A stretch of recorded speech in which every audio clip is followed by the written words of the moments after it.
Why is it that women actually like players and they want to be with them, yet at the same time, if you ever talk to them in a conversation, they'd say, oh, I don't want to be with a player, I don't want to be with a fuckboy. So in this video, I'm going to explain why women are actually attracted to players. And the first thing you have to keep in mind in this video is that women's actions are not always going to align to their words.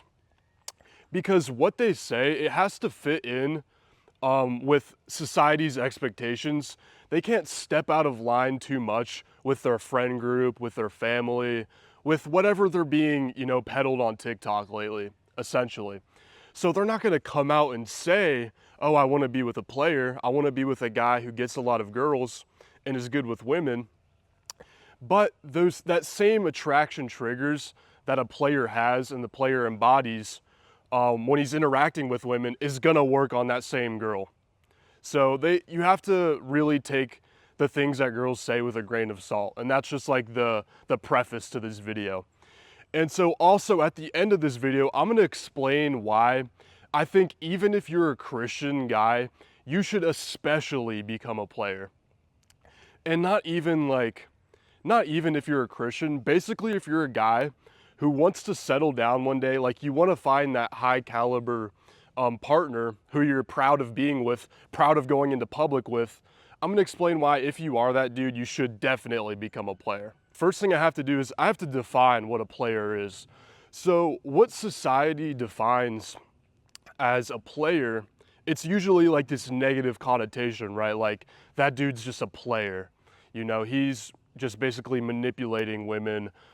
He's basically out for himself and he's breaking hearts. Well, that's sort of like society's negative connotation of what a player is. I'm going to redefine a player. I'm just going to say that it's a guy who is able to attract women like consistently. He's good with talking to women. He's good in conversation, etc. The whole reason why the word player has such a negative connotation is it comes from women. It specifically comes from women who have dated a guy in the past who has either like cheated on them or just left them for a different girl. If a guy leaves a girl because he's found a better option for them, I don't think that's wrong at all. I think that's exactly what you're supposed to do if you care about not having a divorce in the future. If you care about having the optimal girl, the optimal woman to like actually have children with in the future and be out in public with and not embarrass you. So there's absolutely nothing wrong. And women do it too. I mean, so by accepting this negative connotation of the word player is basically giving women all the leverage to act like a player and not do the same thing. Now that we have all of that out of the way, I'll get into why women actually like players and they want to be with them. So the first reason is that players are non-needy. Because a player might have like a few women who he's talking to at the moment, or a few women who he's going out on dates with, he's not absolutely in need of talking to her, the specific girl he's talking to at any given moment, right? So he's non-needy. This means he's not like blowing up her phone with texts. He's not validating her every opinion, trying to find hella commonalities with her. And I used to do this in the past too. Like I used to try to find all these things in common with this girl. Like the first time even talking to her on the cold approach. Like, oh my God, no way. You wear shoes too? Me too. And what that is you're being really needy. You're trying to like cling on to this girl because it's your only option in that moment.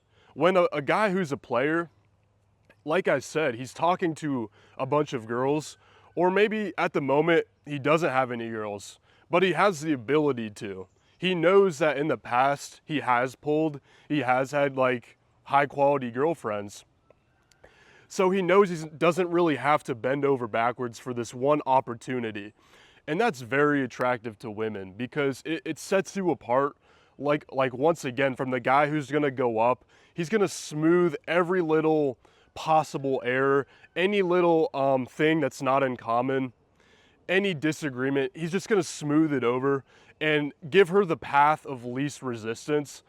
And it's clear to that girl that he doesn't have very many options. He's just doing anything he can to pull. Another huge thing that you get from being non-needy is you're able to express yourself just a lot more. Like when you stop giving a fuck about how a specific girl thinks, you're just so much more free to say what's on your mind, how you feel about, current events in the world, just basically being present in the moment rather than being in your head, like trying to find the correct words to say. And that's really huge when you're a player and you don't need to impress every single girl you're talking to. That brings me to the second reason why women actually like players.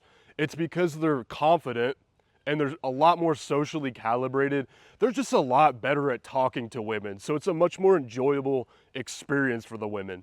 Just think about it. Like a guy who consistently goes out like every day and makes it a point in his life to cold approach women is just gonna be a lot better at talking to women. I know it sounds very obvious, but like guys don't think about this shit. It's very important that you get this stuff down.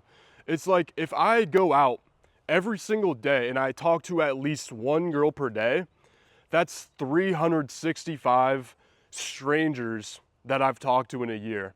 Versus a guy who's just like scrolling on a dating app, or he'll wait for the perfect opportunity to talk to a woman. It's like this guy is getting no reps. It's no wonder why most guys are afraid to talk to women, why most guys are honestly clueless when it comes to women. It's because they just don't get enough reps. When you're a guy that specifically makes it a point in his life to socialize with women, you just become so much more socially calibrated, so much better at flirting and being able to read a girl's emotions. This goes so deep, so I can't really talk about it within like 5 minutes, but you're just so much better at conversation, basically. That's all I'm gonna pretty much say in this video. And so it's like no wonder why women like players when they're more confident. Like if I approach only one girl a day, that's 365 girls I've approached in a year. I'm gonna get over my approach anxiety. I'm gonna be able to go up to a girl and not start freezing and not start blushing, rather than a guy who just, once again, like approaches a girl once a month because it's the most convenient situation possible. So you become non-needy, you become socially calibrated and confident with women as a player. And what follows with that, like what women subconsciously assume, is that you have pre-selection. So if you don't already know what that means, pre-selection is one of the biggest attraction triggers that women honestly have. And this can be sub-communicated just through the way that you interact with them. They don't necessarily have to see you in pictures with a bunch of women. They don't necessarily have to see you basically smelling like pussy or whatever. If you communicate like somebody who has women, or has had women in the past, or is confident with women, then they subconsciously can assume that you're good with women, meaning you're pre-selected. And so pre-selection, it's one of the things that women can just connect the dots with quickly and say, well, this guy must have value if other women like him. It's not even really a reflection of like your character. It's not even really a reflection of status or like how much money you have or how good looking you are. It's like women have more of like this herd mentality. It just allows them to make sense of the world more quickly and make better decisions, right? It's like when you go into the bar and you're trying to pull one girl away from her fat friends actually have a lot of influence over the hot girl just because they have sort of more of a herd mentality. So that's why women are attracted to players. Now I want to explain why. If you're actually trying to find like the most optimal partner for you, like absolute wifey material, then you should definitely become a player. And this is one of the biggest mistakes that I made in my late teens, which was I had already had kind of a bunch of partners at that time. Like I already had a bunch of notches on my belt, and I honestly got bored with short-term hookups. It just didn't satisfy me. I'd rather at that point be with a girl who I could once again travel with, take out into public, actually share my emotions with. I know, crazy thought. Actually share like some of my deeper, like older stories with, which is just not something you're able to do with, you know, a chick that you have like a one night stand with, right? It's just a terrible idea. So once I got to that point, I made the huge mistake of dating only one girl for 2 years. And there's 3 reasons why this was a terrible idea and why I think it's a terrible dating strategy if you're trying to find that wifey material. Number one is the obvious reason is that if you put all of your eggs in one basket before really knowing a girl, which takes a lot of time, there's no guarantee that that one specific girl is gonna be the one. There's just no specific guarantee. We all have like this Disney movie sort of idea about how it's gonna go. And oftentimes this comes from a place of scarcity, right? So if you're not getting a lot of women, and then one day you meet this chick who's like pretty cool, she's kind of cute, and you're like, oh man, this must be the one. It's just fate. This is just how it works in the movies. You start to get really emotionally attached to this one girl without even really knowing her, right? In that beginning stage, it's like the honeymoon stage. It's like the exciting stage of first getting to know someone where they can totally put up a front and you have no clue who they really are. So I don't think you should put all your eggs in one basket. It's just not a good idea. You're spending all your time, you're spending all of your energy and resources on just one, you're placing your bet on just one girl. So what happens is if you date this one girl for like 6 months, a year, 2 years, and that's your only girl and it doesn't work out once again, then it basically just stunted your social skills. It just stunted the growth of your personality, especially if you're a loyal guy like I actually was. Like I wasn't going out and flirting with other girls, dating other girls. Like I said, I had totally committed thinking this was like the right thing to do. The moral thing to do was to just put all my eggs in one basket, right? And so what happened was, you know, after that 2-year relationship, which was like some of the prime years of my life, I guess, it was like, I guess 18 to almost 20 years old, right? And so after that relationship, I was just socially autistic. I was putting all of my energy into talking to this one girl. I wasn't really going out with friends. I had honestly like alienated my friends. That's how bad I had basically fallen for this scam of one girl. And yeah, basically I had to restart from scratch. I had to just basically start and rebuild from nothing when it came to my game, my social skills. So the third reason why focusing on one girl and not being a player was a bad decision was because that 2 years I spent dating that one girl could have been spent meeting other potential long-term partners. This is just simple math. This is just simple statistics. What are the odds that I meet one, you know, I just randomly happen to meet one girl and that's the girl that's gonna meet my criteria? And honestly, I don't have like a crazy criteria, but I definitely have more standards than I would say for most guys. Because I look at the divorce rate in America, it's 45% divorce rate in America. I want to be with a girl that I'm not going to get divorced from, right? I don't want to just settle with the first like high school sweetheart and say, you know what, this is just going to be fine out of convenience. I don't have to spend any more time looking for a girl. I don't need to think about this anymore. And then down the line, I do have to think about it when I get served some divorce papers or I find out this is just a crazy chick, right?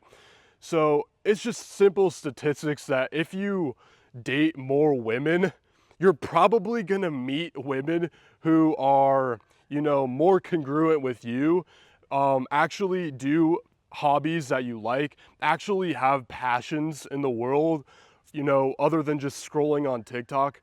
The odds of that just go up every time. Now, what you don't want to do is take this to its autistic conclusion, like thinking that, okay, well, Joseph told me that if I date more girls, statistically, the next one I date could potentially be a better match than the last. That's statistically true, but you're going to spend your whole life not focusing on one girl, right? So that's not ideal in my worldview, at least. So it would look something kind of like this. All right, so you're out in the dating pool. Maybe you meet one girl and you're like, oh man, I just can't date this girl. You let her go within like 2 weeks or something. All right.